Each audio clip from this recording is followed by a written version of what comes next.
નાનકડો સંવાદ ઈશ્વર બાપાએ સ્વામી બાપાને ગાદી, સ્વામી બાપાને જે ધર્મધુરા સોંપી, એ હવે સુંદર મજાનો ડ્રામા અને અંતિમ ક્ષણ હવે આપણે માણીએ.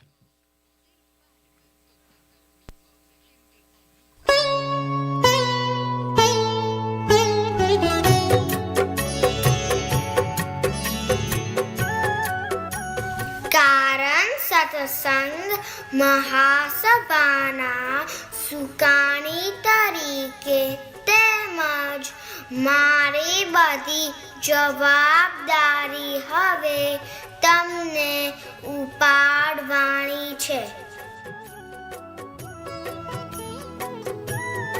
ભલે ગુરુદેવ, આપનું વચન મારે બ્રહ્મ વાક્ય. કારણ સત્સંગના અને બાપાશ્રીએ સમજાવેલા શ્રી સ્વામિનારાયણ ભગવાનના સિદ્ધાંતોનો પ્રચાર તમારે જ કરવાનો છે. આપ જે આજ્ઞા કરશો તે પ્રમાણે જ કરીશ. તેમાં જરાય ફેર નહીં પડે.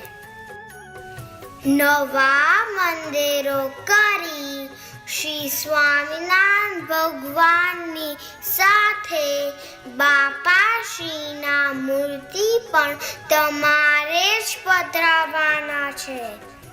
આ બધા કામ એકલવેરની જેમ તમારે જ કરવાના છે. બીજા સાથે રહે કે ના રહે તેની કોઈ પરવા નથી.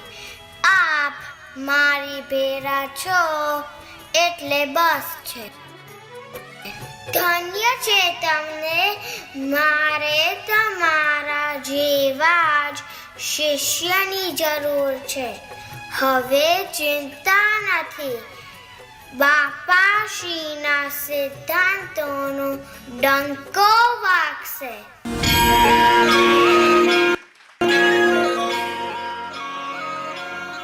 આમ શ્રી સ્વામિનારાયણ ભગવાનના સર્વોપરી મહિમા અને ઉપાસનાનો પ્રચાર અને પ્રસાર ગુરુરાજ સ્વામી બાપાએ કરી શ્રી સ્વામિનારાયણ ગાદીને મૂર્ત સ્વરૂપ આપી દુનિયામાં જય જયકાર કર્યો.